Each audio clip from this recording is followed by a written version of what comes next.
है। मायावती जी अपने आप को केवल एक जाति का लीडर मानती, ये बात उन्होंने साबित कर दी जब उस माननीय सुप्रीम कोर्ट का फैसला वर्गीकरण के पक्ष में आया, तो मायावती ने स्टेटमेंट दिया कि जो लोग वर्गीकरण का पक्ष करते हैं वो पार्टी से जा सकते हैं। अब देखिए क्या चंद्रशेखर जी जिस मुकाम पर पहुंचे हैं वो केवल एक जाति के बल पे पहुंचे हैं, लेकिन लोकसभा में जाके वो ये कहते हैं, जय भीम का नारा बाहर बोला, लोकसभा में जाके कहते हैं कि काशीराम मेरे लीडर है।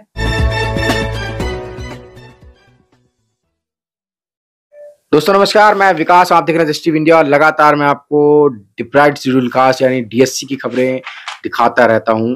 और मकसद साफ है कि जो डिप्राइड शेड्यूल कास्ट है इसमें तमाम जातियां हैं, अभी भी वो हाशिए पर खड़ी हैं, उनके उत्थान की कहीं बात नहीं है, कहीं कोई उनके रिजर्वेशन की बात नहीं है।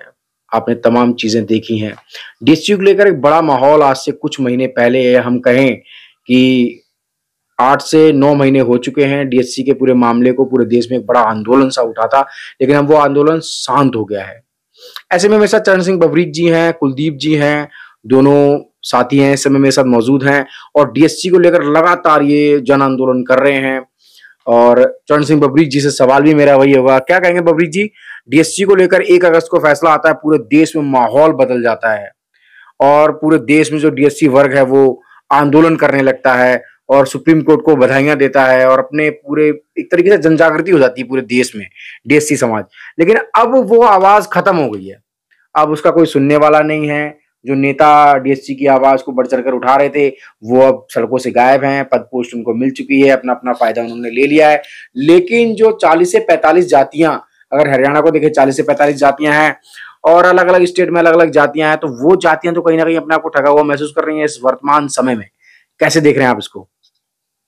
सबसे पहले विकास जी मैं आपके चैनल का धन्यवाद करूंगा कि इस महत्वपूर्ण मुद्दे पर आप आज काम कर रहे हैं और लगातार लंबे समय से आप इस पर अपना फोकस किए हुए हैं। जहाँ तक आपके सवाल की बात है, तो सबसे पहले सभी श्रोताओं को, जो हमारे देखने वाले दर्शक हैं, उनको मैं जय भीम बोलूँगा। और ये जो आपने बताया कि डीएससी का जो मुद्दा है वो गायब हो गया है, रियल में वो ये गायब नहीं हुआ है। डीएससी का मुद्दा हमारा आज का नहीं है, सुप्रीम कोर्ट में मुद्दा ये हम घर से उठे और अचानक सुप्रीम कोर्ट पहुंच गए, ऐसा भी नहीं है। इसके पीछे एक लंबी लड़ाई है और लंबे संघर्ष के बाद माननीय सुप्रीम कोर्ट ने इस मुद्दे को हमारे पक्ष में दिया है। जहां तक तेजी की आंदोलन की बात है, हमारे बहुत अभी जब आपने देखा होगा ये निर्णय आया तो हमारे विपरीत हमारे ही क्लास के लोगों ने उसका विरोध किया, उससे भी हमने उनके साथ बहुत सारी डिबेट हुई, उससे भी हमने मुकाबला किया और ये समझाने में कामयाब हुए कि ये मुद्दा हमारे पक्ष में जो आया ये समाज हित में, सामाजिक न्याय के पक्ष में आया है और ये बिल्कुल सही मुद्दा आया है। जहां तक काम करने की बात है, बहुत सारे लोग हैं जो अपने अपने क्षेत्रों में काम कर रहे हैं और हम भी इस मुद्दे पर गंभीर हैं। मेरे साथ में बैठे हुए हैं युवा साथी हैं और बहुत ही इंटेलिजेंट है, समाज की बड़ी गहराई से समझ रखते हैं और इन मुद्दों पर अच्छी उनकी पकड़ भी है, भाई कुलदीप जी। तो ये और हम और हमारे साथ में अभी भाई हरीश जी बैठे हुए और बहुत सारे साथी हैं। समाज की बहुत सारी जातियों के लोग हैं, जो ये 43 जातियां 43-45 जो जातियां हैं इसमें जो डाली गई हैं इस कैटेगरी में, उन सब से हमारा संवाद चल रहा है। हम धीरे धीरे इसमें आगे बढ़ रहे हैं और जो सरकार ने हमसे वादा किया, चाहे वो हरियाणा में है, पंजाब में है या देश के अलग अलग हिस्सों में, इसे लागू कराने के लिए हम उस पर काम कर रहे हैं, निरंतर आगे बढ़ रहे हैं। जी कुलदीप जी। सभी को मेरा जय भीम और सभी को जय डीएससी, जी डीएससी। और मैं विकास जी का बहुत बहुत धन्यवाद करूंगा। विकास जी हमारे बीच में उठकर आए और विकास जी ने हमसे बात करनी चाहिए। समय समय पर विकास जी डीएससी का मुद्दा उठाते रहते हैं। तो अभी हमारे माननीय बबरीक जी ने हम आपको बताया कि हम सफलतापूर्वक आगे बढ़ रहे हैं। हाँ, ये जरूर कहना चाहूंगा कि देखिए, कोई भी काम होता है उसमें मेहनत लगती है और दिल्ली वासियों को एकजुट होकर दिल्ली सरकार से अपना डीएससी का हक ले लेना चाहिए, क्योंकि दिल्ली के अंदर भी हरियाणा से ज्यादा डीएससी जातियां हैं। हरियाणा के अंदर 43 जातियां आती हैं, लेकिन हरियाणा सरकार ने एक मीठा लॉलीपॉप दिया था और वो अभी वो पारित भी नहीं किया और उन्होंने लागू भी नहीं किया है। जो बहुसंख्यक जाति है, वाल्मीकि जाति है, धाणु जाति है, खटीक जाति है, सपेला है, डोम है, डूमर है, आप उनके वोट उनके आपको अच्छे लगते हैं, लेकिन जब हक अधिकार की बात आती है तो आप उन्हें पीछे कर देते हैं। आज तक अभी इतनी बैठकें हो चुकी, किसी ने डीएससी का मुद्दा ही नहीं उठाया। फैब्रिक जी, वही दूसरा सवाल ये भी खड़ा होता है कि डीएससी से पहले, अगर 1 अगस्त से पहले का जो हम भारत देखें दलित राजनीति में या बहुजन राजनीति में, तो बहुजन मायावती और चंद्रशेखर की ओर देख रहा है, वो राष्ट्रीय नेतृत्व बहन जी में देख रहा है अपने, और वो बहन जी को अपना राष्ट्रीय नेता मानना शुरू कर देता है, चाहे वो वाल्मीकि जाति हो, धानुक हो, खटिक हो, ये सभी जो जातियां हैं। क्योंकि जिस तरीके से वर्तमान में जो राजनीति भारत में चल रही है, और उसी के परिप्रेक्ष्य में वो दलित राजनीति जो है, बहुजन राजनीति, वो मायावती और चंद्रशेखर जी को अपना नेता मानना शुरू कर देती है। लेकिन एक इसका फैसला आता है और सारा जो एक आप कह सकते जो एकता बनी थी या तमाम जो चीजें हुई थी वो सारी बिखर जाती हैं, और एक तरफ कुछ जातियां रहती हैं जिसको सुप्रीम कोर्ट में डोमिनेट क्लास बोला गया है, और एक तरफ ये 30 से 35 जातियां होती हैं। तो क्या कहना चाहेंगे फिर हम? देखिए, आपने जो दलित नेतृत्व की बात की है, जो दलित नेतृत्व की बात की है पॉलिटिक्स के क्षेत्र में, बहन मायावती जी को दलितों के तमाम तबकों ने, उन तमाम जातियों ने अपना लीडर माना और उनको उनके मुकाम तक पहुंचाने का प्रयास किया, और वो पहुंची। लेकिन स्वयं मायावती जी क्या मानती हैं अपने आप को? क्या वो अपने आप को दलितों को लीडर मानती हैं? बात ये जानने वाली है। मायावती जी अपने आप को केवल एक जाति का लीडर मानती हैं। ये बात उन्होंने साबित कर दी जब उस माननीय सुप्रीम कोर्ट का फैसला वर्गीकरण के पक्ष में आया, तो मायावती ने स्टेटमेंट दिया कि जो लोग वर्गीकरण का पक्ष करते हैं वो पार्टी से जा सकते हैं।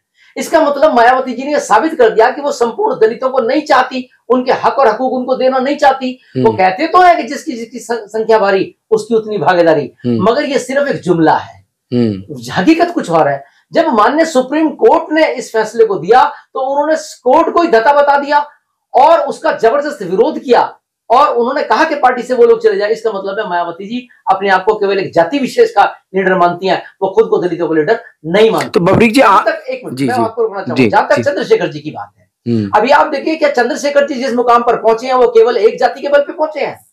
हमारे समाज की अन्य जातियों ने, चाहे उसमें वाल्मीकि हो, धानुक हो, सपेरा हो, और बहुत सारी पेरना जाति, बहुत सारे लोगों ने उनको अपना आइडियल मान के उनके साथ लगे, उनको पैसा दिया, उनके लिए काम किया और उन्हें लोकसभा में भेजा।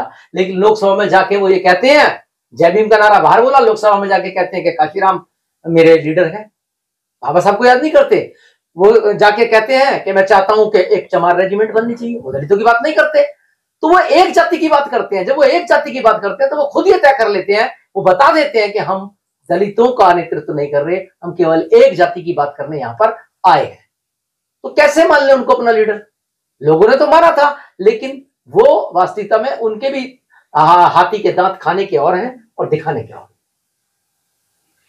तो आने वाले समय में क्या करने वाला है? क्योंकि आपने जो डीएससी संघ बनाया है, ये डीएससी संघ आने वाले समय में क्या करने वाला है और क्या किस तरीके से काम करेगा? क्योंकि डीएससी की लड़ाई जो है पूरे भारत में अब, क्योंकि युवा वर्ग है, और जिस दौर में ये लड़ाई शुरू हुई थी उस समय सोशल मीडिया का दौर भी नहीं था। अब तो सोशल मीडिया का दौर है, और इस सोशल मीडिया के दौर में तमाम युवा है, बुजुर्ग है, वो डीएससी की लड़ाई से जुड़ चुका है, और वो चाहता भी है कि इस देश में एक बड़ा नेतृत्व डीएससी का हो। तो क्या लगता है आपको, क्या डीएससी की लड़ाई, ये जो डीएससी संघ आपने बनाया है, क्या ये किस तरीके से लड़ेगा और किस तरीके से उनके हक अधिकार दिलाएगा? क्योंकि हरियाणा में देखें तो एक बड़ा ऐलान हुआ था डीएससी को लेकर, लेकिन विधानसभा में अभी भी मामला पेंडिंग में पड़ा हुआ है, विधानसभा में बिल पारित नहीं हुआ है। जी देखिए, इस मुद्दे पर जो आपने सवाल पूछा है, असल में क्या है कि लोग, जब हम किसी भी चीज के प्रति ज्यादा जागरूक नहीं होते हैं, संघर्षशील नहीं होते हैं, तब तक वो चीज हमें नहीं मिल पाती है।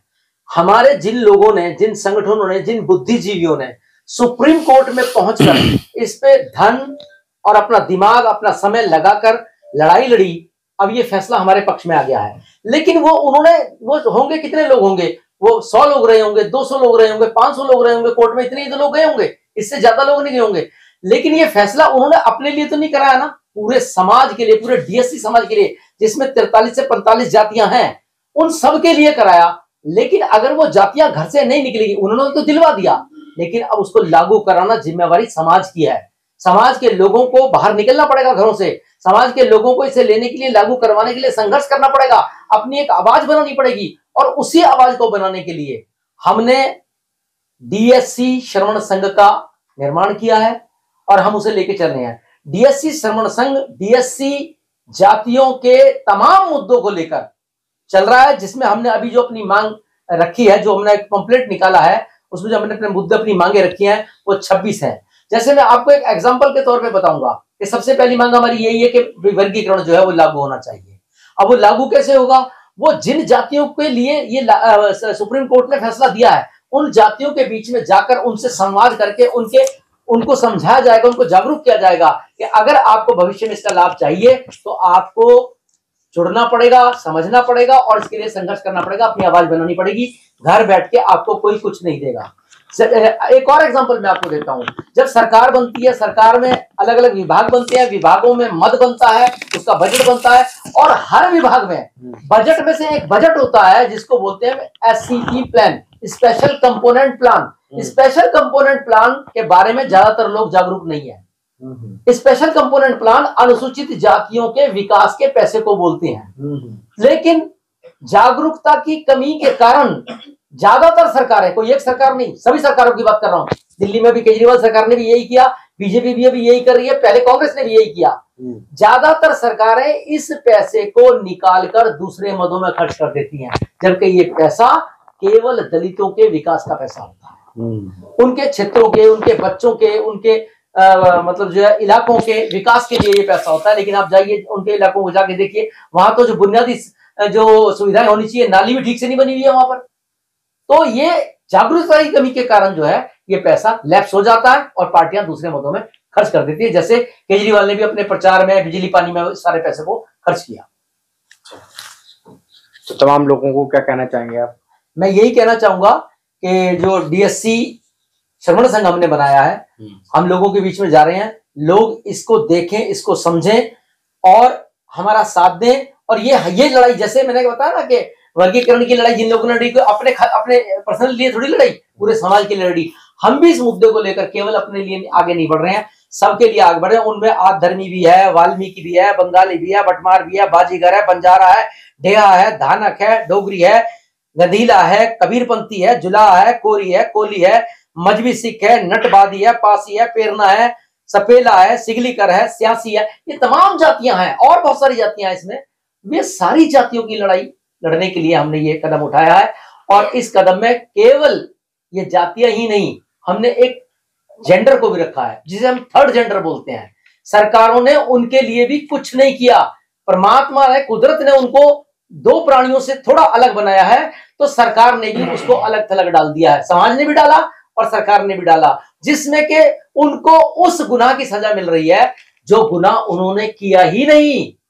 स्त्री और पुरुष ने मिलकर उनको पैदा किया, लेकिन स्त्री और पुरुष, यानी ये समाज, स्त्री पुरुष का समाज, उन्होंने उन्हें अलग थलग डाल दिया है। और स्कूलों में उनके जल्दी से एडमिशन नहीं होते, पढ़ाई नहीं पूरी हो पाती, उनको नौकरी नहीं मिल पाती, रहने के लिए कोई कमरा नहीं देता, समाज में उन्हें हेय दृष्टि से देखा जाता है।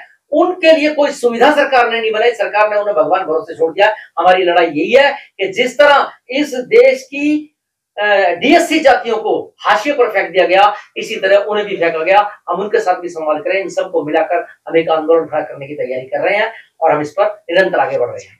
जय भीम, जय संविधान और जय डीएससी, विजय डीएससी।